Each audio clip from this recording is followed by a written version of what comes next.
Since last May of 2022, there has been approximately a 16% decrease in all property values in the Goodyear, Arizona area. That means if you bought a house in May for $571, it is currently worth about $481 if you were to sell it in today's market.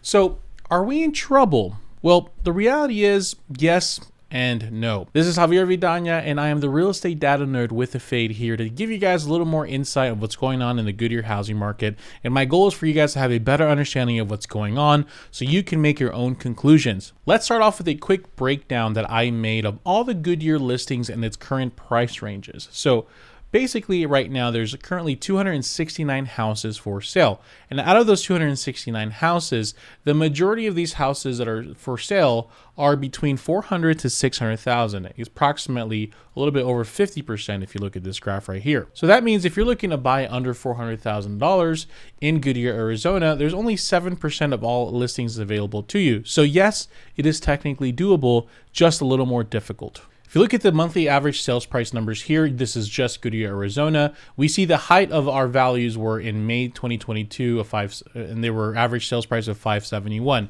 So for all the sellers or homeowners that are watching this in Goodyear, here's the bad news for you. You missed the top of the market. If you were to sell your house now, it will not sell for what it could have sold for in May of last year. Since then, we have gone down, and then we got back up for a month or two, go back down, steadily increased for the past 6 months, and now it looks like since we're starting to go back down because that May to June, the June to July number was pretty intense. Now, of course, this is going to panic people, but in reality, the people that are panicked are going to be the ones that bought in this range right here. Because if you bought yourself before October 2021, good news, you're back to where you bought it. So you haven't technically, all the gain value you had is gone, but you're not in negative equity. And for everybody who is up here, yes, you did buy at the top of the market, but luckily you secured a low interest rate and your monthly affordability is still better than if you were to buy a house today. Now, what this means for those that don't understand is right now, let's say you're buying a house for $360 in Goodyear with a 7% interest rate, your monthly payment is still in fact higher if you would have bought that same house for $420,000 at a 4% interest rate. So yes, you did overpay for your house, but this is a long-term purchase. You're gonna have to stay put for a while. Luckily, your monthly payment is way affordable, so hold on for the ride, okay? For everybody else, let's keep looking. Why are prices going down in the Goodyear, Arizona area? Well, first and foremost, let's look at what's going on with our inventory count. So we have to kind of talk about 2020 and 2021, because what that did in our values is just completely just blew it up. Like, why did that happen? Well, inventory, without talking about the pandemic and without talking about COVID, looking specifically at the data, inventory dropped sharply the first, like April to June. It dropped sharply, like intense, just right. Whereas before, let me just remove 2020. There you go. If I look at previous years, like 2019, inventory was supposed to be about right here, right? But 2020 inventory dropped sharply. And if we look at our sales per month, how many months sales were happening, and this is all data just for Goodyear, everybody. Remember, it's not just like all over Phoenix. That's why we're in the hundreds. We can see that our sales per month actually stayed strong. As a matter of fact, it stayed high. If you look at 2019 numbers, we can see it's about the same rate. If you look at 2018, it's about the same rate. So there wasn't really an increase of sales, but what happened is because inventory dropped so sharply, that same consistent number of sales suddenly is like massive, right? It's because the scale changed, right? What it really did is it did something to our inventory, like our what's called a months of supply. So what this means is how many months of supply does it have? So if there are 100 houses for sale and there are 50 houses selling per month, it's going to take 2 months for all the supply to sell. And we can see here that our months of supply was under 1 forever. We can see the inventory stayed low. If we add 2021, which I add this blue number, you can see that it treaded low. And the next year, it's to continue to stay low. And yes, it looks like there was an increase, but if we compare it to 2019, it's still low, right? If we compare it with the other one, it looks like it increased a bit, but it still remained incredibly low. And of course, with our sales per month still being that consistent high, values continue to surge even higher and higher. This all went to a head.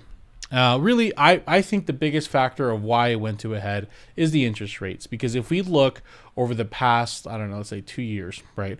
Interest rates were incredibly cheap. And around, let's say 2022, they went from the low threes, like maybe started poking into the threes, or middle 2022, it started confidently going up above fives, above sixes. And I think this spooked a lot of people. It really didn't make sense to buy anymore with the higher rate, with the prices going up. And people honestly probably got tired of competing with all the freaking cash buyers.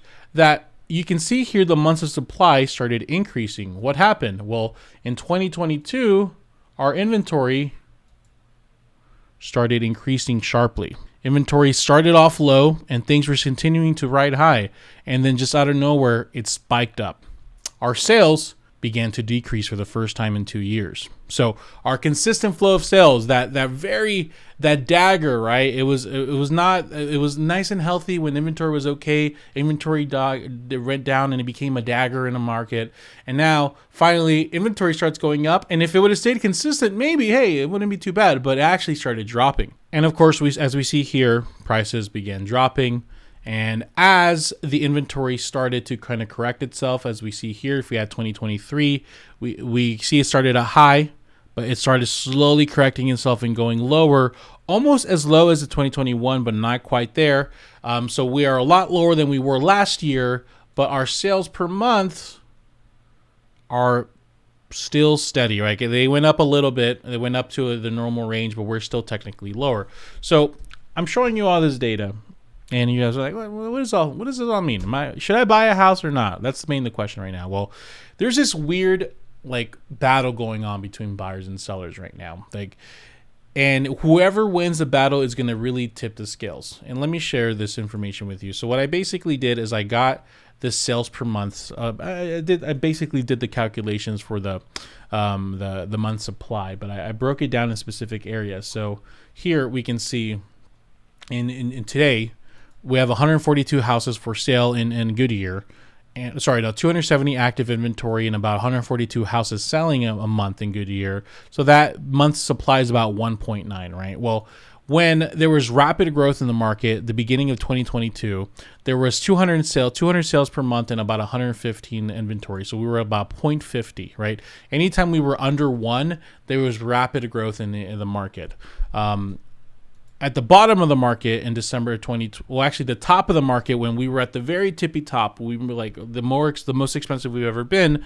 You could see that number started poking up at 1.45. So slowly, as that went, that 1.45 was the breaking point where it was like, hey, it's like your seatbelt after Thanksgiving. It's not tightening anymore. It's not flying no more. That's our breaking point. We're going to start going down. And of course, it went all the way to the December 22, which was the bottom of the market in Goodyear, where it was up to 4.39. 400 houses for sale, 439 houses for sale, and only 100 of them selling. So it went all the way down to 4.39. And if it would have continued to be this way, it would have continued to drop and drop and drop, and we would have seen that housing market crash that people want. But it's kind of corrected itself, and now we're at 1.9. So looking at these numbers, right, we know that if we're under one, rapid growth. We know that if we're probably above 2, above 3, it's rapid decline. So we're somewhere in the middle right now. Our inventory is lower than it has been in a while, but our sales per month are also pretty low, but not as low as a dangerous low. So if sellers begin selling, they put all their houses for sale, and they were like, okay, we're getting the heck out of here. We're going to cash out of our equity and we're going to go move somewhere. All that increased inventory is going to make this number, the month supply, go up, and it's going to cause that market reduction again, and is going to start reducing prices heavily. If buyers start buying, then in that case, it's going to start kind of balancing things out, and that 1.9 will go down to 1.5, 1.2, and it'll start creating equity again for people. So what's going to happen here? Well, here's the reality. Interest rates are still high, and I don't think buyers are going to buy until rates go high. reduce. I said earlier, if you would have bought last year with the lower rate, your monthly payment would be lower than what it is now, even though you're buying cheaper. And that is a scary point for a lot of people, because a lot of people buy a house not based off the whole situation. They buy a house based on their monthly payment. And right now, if you look into buying a house, especially in the Goodyear where prices are 400 to 500K-ish, as we discussed, your monthly payment is going to be high. And it's very terrifying, and it's almost discouraging to even buy a house. But the beautiful thing about the situation right now is house prices are dropping, and I believe are going to continue to drop for the next few months in Goodyear. What I'm scared for is going to happen to a lot of people is when rates do go down, because they will eventually go down. I don't know when that will be, but when it does go down, a lot of people that have been looking into buying are going to see the prices are cheaper, and there's going to be a new flood of buyers hitting the market, because now that $3,000 payment for a house, with the rates going down, it's going to be like $2,000 again, or $2,500 or $2,400, and it's going to cause a new rush, and you're going to think, well, that's when I'll buy. But then you're going to be competing, and then the thing in a really hot market is you need a lot more liquidity. You need to give the seller cash. You need to do, buy houses that need to repair. You need to do all kinds of crazy stuff. So I understand it's scary. So as long as you can afford your monthly payment, and you are in a position where you have emergency savings, so if you were to stop working, you can float your payment for a while, you should probably look into buying right now. I know that's insane. And oh, gasp, a realtor's telling you to buy. What a surprise. I understand that's the case. But the thing is, you need to ask yourself, is it better to lock in a lower price or lock in a lower rate? A lower rate will give you a better monthly payment, but it reduces your ability to get rid of your house in the future because you will lose value in your house. A lower price, you'll have a higher rate, which will make your monthly payment higher. But as rates fluctuate, because rates do fluctuate, you're more protected from any market downturns. And if there's any market upturns, you benefit for them more greatly. So as long as you can afford your monthly payment and you have the emergency savings in place, it might not be a bad idea to look. Now, please make sure if you are looking to buy, use the sellers, because the seller's going to have equity. There's not going to be anybody selling that bought in the last year or two. So there's going to be people that have equity. Use their equity to try to get as much off the price as possible. You might be tempted into doing a rate buy down. Those are great and all, but just know that if the rates do go down, that's going to go, money goes away. That's not money you're going to have anymore. It's going to save you a lot of monthly payment, yes, but the idea is right now people that are buying because they're like, hey, 7%, this is pretty high. I don't think it'll last forever. We're going to refinance anyways. So I guess I would rather use that money to get off the price of the house. But if you're in a really tight situation where the monthly payment's tight, then I understand why you would do it. But really set yourself up for the future. Buy with the price as low as possible. Negotiate as much. Get them as much of that equity the seller has as possible to get yourself and set yourself up in a sweeter spot. And if you're a seller, don't be greedy. Don't overprice your house. You want to be realistic. You got some equity, great, but you're not going to get as much as you could have last year. So just don't be greedy. Be reasonable. If you're going to price a little higher, be prepared to reduce your price if there's a lower offer, because if you're trying to push values, it's just what happened. Now, if you're looking to buy within the next month or 6 months, I'm available to meet with you or chat with you. Feel free to just text me at my number.